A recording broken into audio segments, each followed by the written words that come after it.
read about them in the Gospels, but what was a synagogue in biblical times? Was it simply just a Jewish church?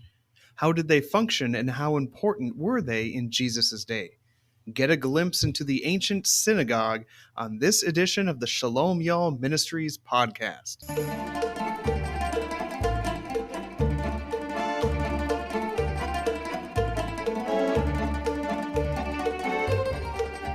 Welcome to the Shalom Y'all Ministries podcast. I'm your co-host, Adam Keim, along with my good friend, Dr. Daniel McCabe. Daniel, how are you holding up these days after your surgery?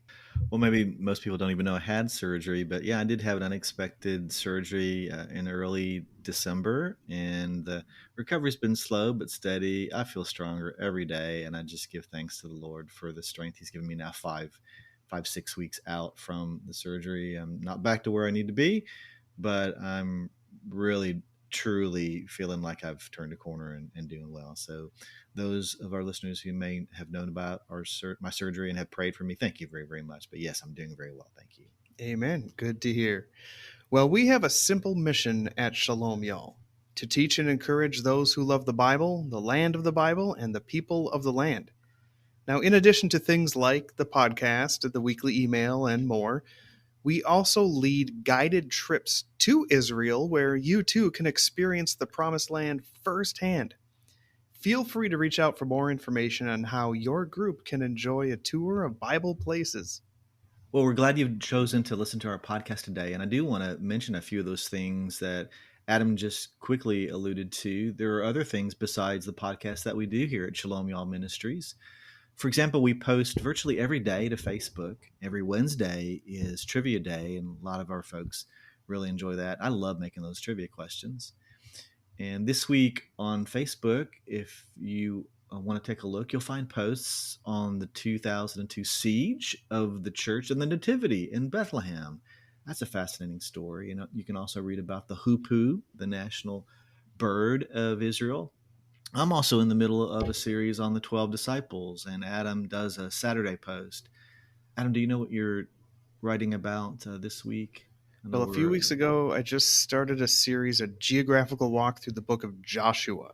The book of Joshua mentions many places, and kind of knowing where those places are on the map in relation to one another really helps you follow the narrative of that book. So we're in the midst of the camp of Israel, about to go and take Jericho. Okay, great. Well, Adam's post does come out every Saturday at 1 o'clock Central Standard Time, so you can be looking for that if you're already on our email list. If you're not, you can get our weekly that comes out every Saturday. You can get our posts, of course, on Facebook, but if you don't have Facebook and want to get our email weekly, it comes out every Saturday as well. And of course, we lead tours to Israel, as we've talked about so many times before, and teach seminars. So we'd love to come teach one in your church, your school, your organization. Obviously, you can tell just running through all these details that we stay pretty busy, and that's how we like it. Did I miss anything, Adam? I think that's a lot, and busy is a nice understatement. I like that. I think, at least for me, I do better when I'm busier anyway. Yeah, I think a lot of people do. I know I do too, so I'll just put it that way. So every episode of the podcast, just to give you a little background information, we like to cover different things. The first segment here is where Daniel and I each present something to you from the Bible, archaeology, theology, or anything that we think might be of interest to you. And the second segment that follows is where we go deeper into the featured topic, which this week is the synagogue. But first, what do you have for us today, Daniel?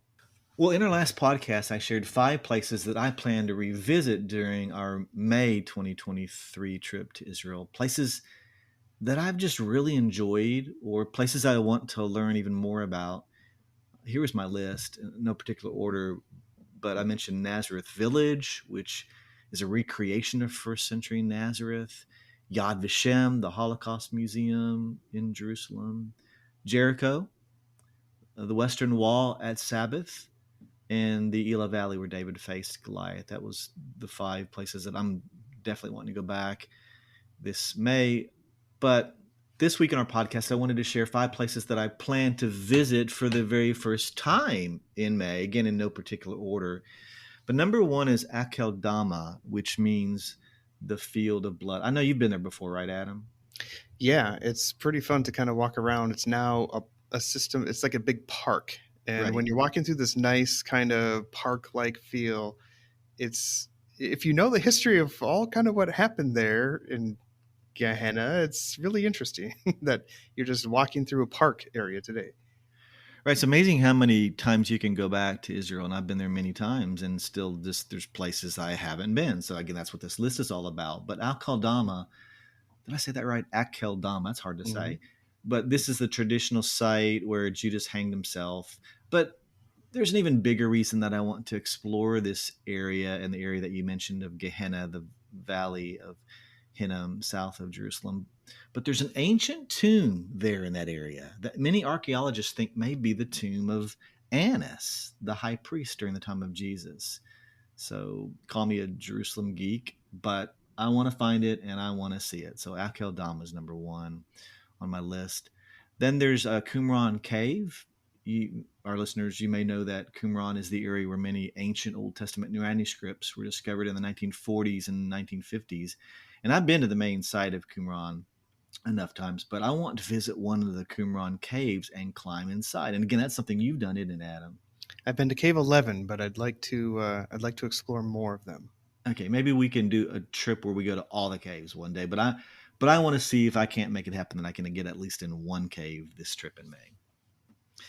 And then thirdly is Gath. This is the hometown of Goliath and one of the 5 major Philistine cities during the time of Saul and David.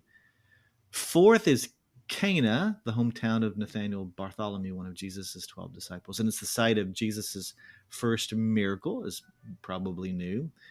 One of the couples on our trip is interested, I think, in renewing their vows. So a stop in Cana will be really extra fun this year. And again, new for me. And then fifthly is the home of a Jewish family. A Jewish acquaintance of mine once invited me to spend some time with him and his family in their home. They live south of Jerusalem.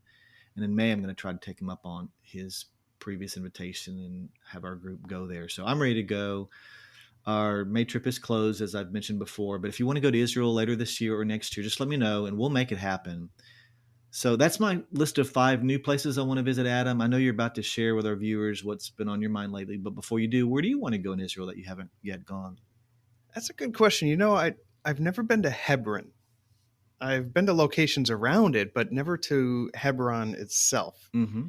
Today, it's a bigger metropolitan area, technically in the West Bank, but of course, it was a very, very important place to the patriarchs, and I'd love to visit the cave of the patriarchs, and it's probably the correct location where Abraham, Isaac, and Jacob are buried. I'd love to see it Okay, well, that's a place I haven't been to either, so I'll have to put that on my bucket list as well. someday. Now, for my variety topic of the day, I'd like to visit a familiar event from the book of Genesis. Now, sometimes the answer to a mysterious question stares us right in the face. We just have to simply read the Bible. Now, many Christians even wonder why the Tower of Babel was built in the first place. I've heard many different ideas and guesses as to what was going on there. Well, by the time we get to that narrative in Genesis chapter 11, God already commanded mankind to be fruitful and multiply and to fill the earth and subdue it. We see that in Genesis 1:28 with Adam and Eve, and God reissued that creation mandate to Noah and his sons in Genesis 9:1. A mandate, by the way, that God has never rescinded. Now, the reason why the Tower of Babel was built is stated plainly in Genesis 11:4. It reads, "Then they said, 'Come, let us build ourselves a city and a tower with its top in the heavens, and let us make a name for ourselves.'" And now here they state the purpose: "Lest we be dispersed over the face of the whole earth." You see, God was not pleased with humanity so brazenly disobeying his will for them to spread out over the whole earth. So he responded in the most effective way possible to split them up, a very practical way, by mixing up their languages. People would just naturally gravitate towards those whom they could communicate with. And verse 8 states, "So the Lord dispersed them from there over the face of the earth, and they left off building the city." The problem with the tower was not the tower itself, but the people's motive, their unwillingness to live according to God's sovereign plan for mankind in relation to the globe. Daniel, what's this week's trivia question? Here's a question that I asked our Facebook followers back on February 2nd of last year, or as you may remember, 2/2/22. I thought it was a pretty interesting question even then, so I pulled it down off the shelf, dusted it off, and here you go. So, the southern city of Beersheba in the Negev desert of Israel has the largest number of what per capita of any city in the world? Is it chess grandmasters, hydro engineers, snake milkers, or Pulitzer Prize winners? We'll have the answer for you later in the podcast.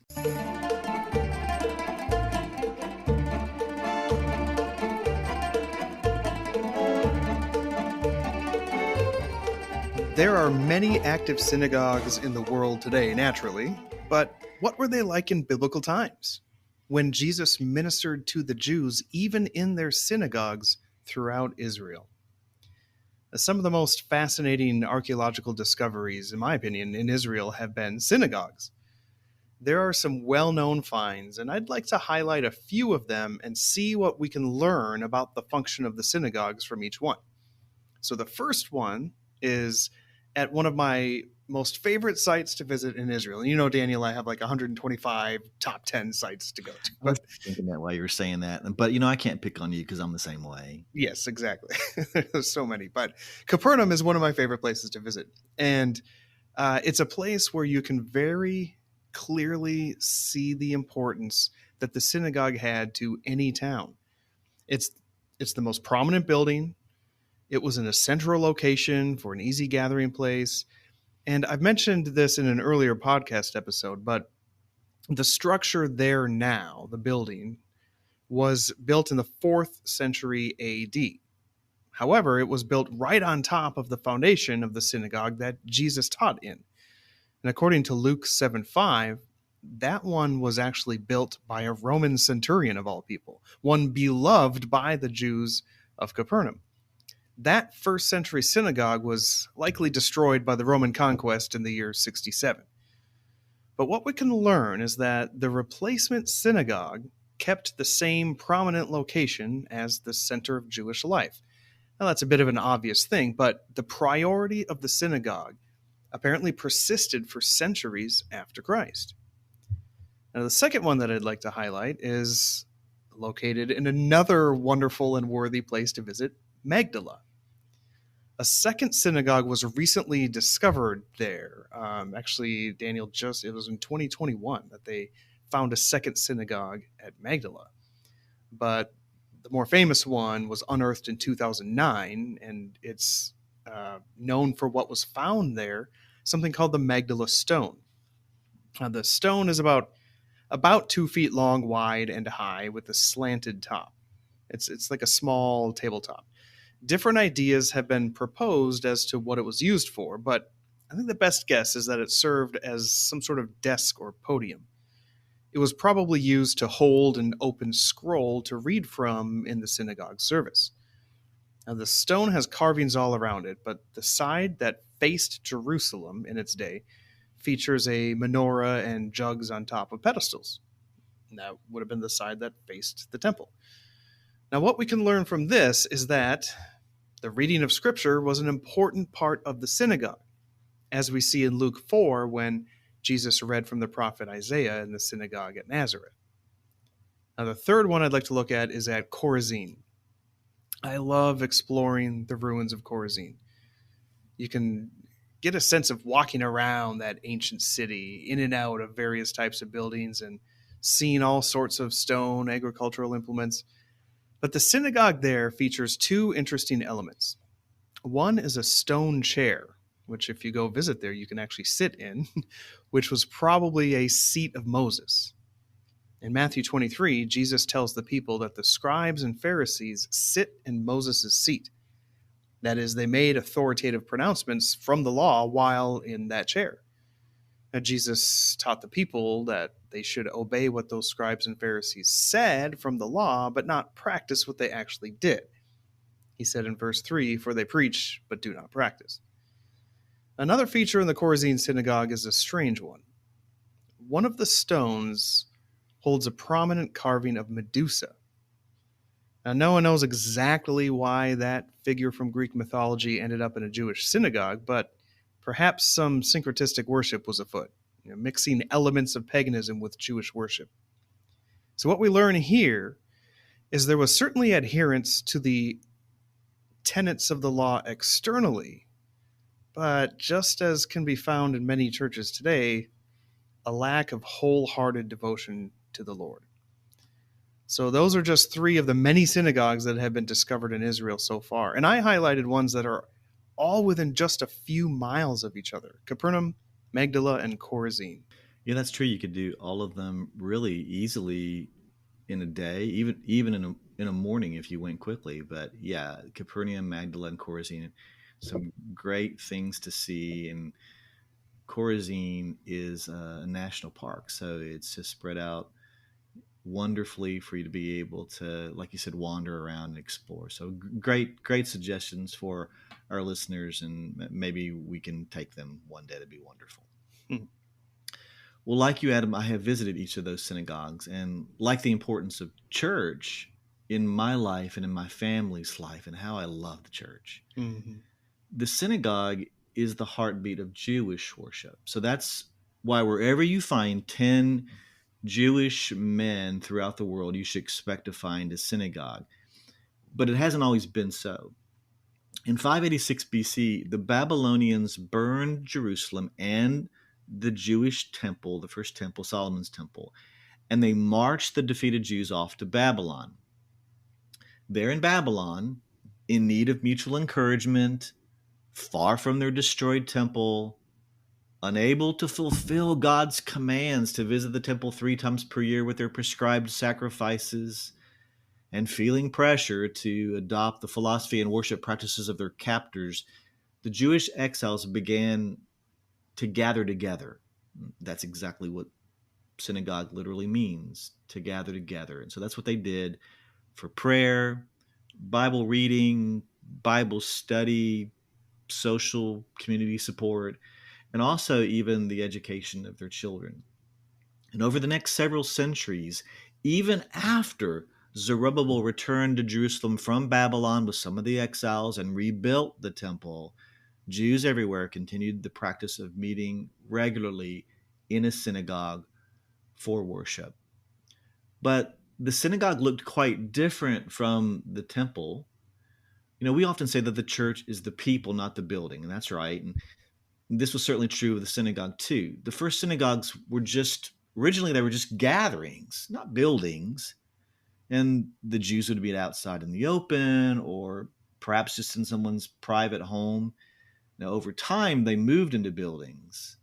At first, they were quite basic, but over time, the buildings became rather ornate, as you can see in Capernaum, for example. And also, the temple featured priests and animal sacrifices, whereas the synagogues had neither. So, without the means to perform sacrifices in exile, the Jews began to prioritize the recitation of prayers and good works, a pattern that has continued throughout the centuries down to today.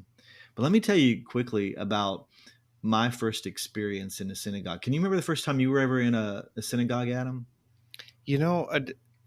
Capernaum, probably. I've never been to a modern synagogue before. Okay. I really need to visit a service. But Capernaum was the first one that you'd been to. Yeah. Okay. Well, the date for me was May 15th, 1999. It was a warm and windy Saturday morning, my very first Sabbath in Israel.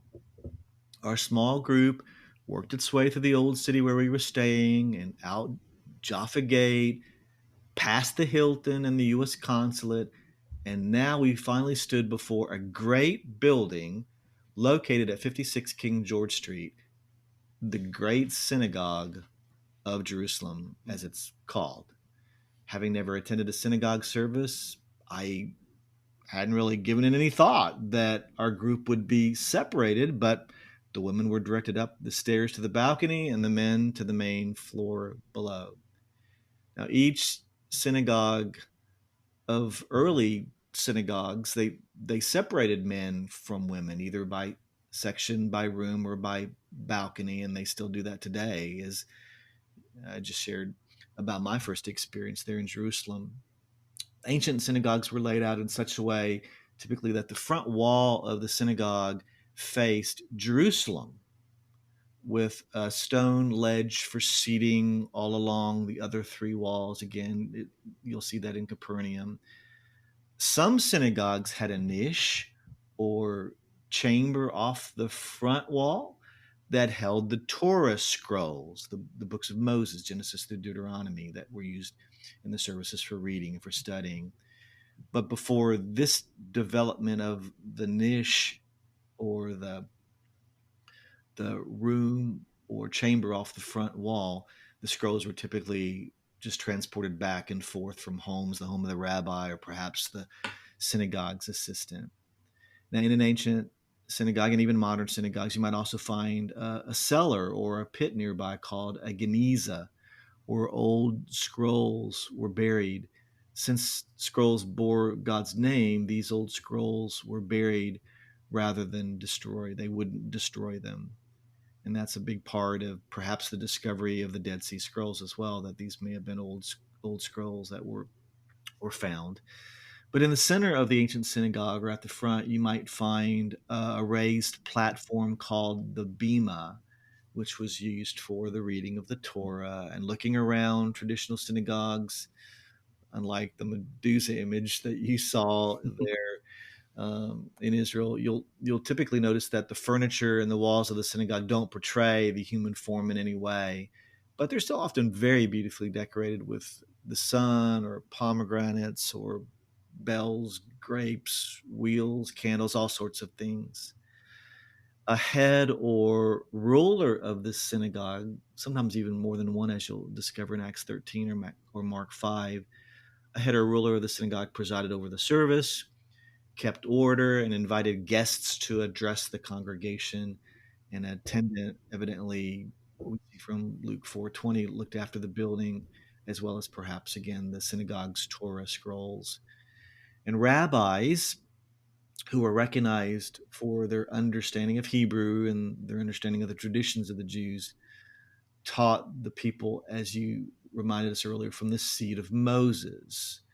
So if our listeners like visiting old churches on vacation as much as I do, then they might find the same thrill by visiting those ancient synagogues there in Capernaum, Magdala, and Chorazin, and really they're everywhere throughout Israel. And it sounds like you're ready to take them, Adam, I think. Absolutely. Yeah, but I'll just close with this, that I only wish that my Jewish friends would come to know Jesus or Yeshua as their Savior and make him the central focus of their worship, and I long for that day.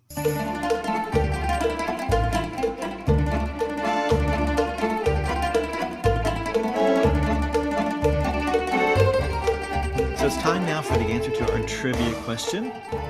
Earlier I asked, the southern city of Beersheba in the Negev desert of Israel has the largest number of what per capita of any city in the world? Is it chess grandmasters, hydro engineers, snake milkers, or Pulitzer Prize winners? Turns out the answer is chess grandmasters. Well, who knew? Lately, for some reason, I don't know, but I have found myself watching chess matches on the internet even before I put this trivia question in our podcast. I've never played chess seriously, but I've always liked it. I play our boys occasionally, and it's getting a little harder to beat them. But I tell them that when they do beat me, they'll know, because I don't ever let them win. Are you a chess player?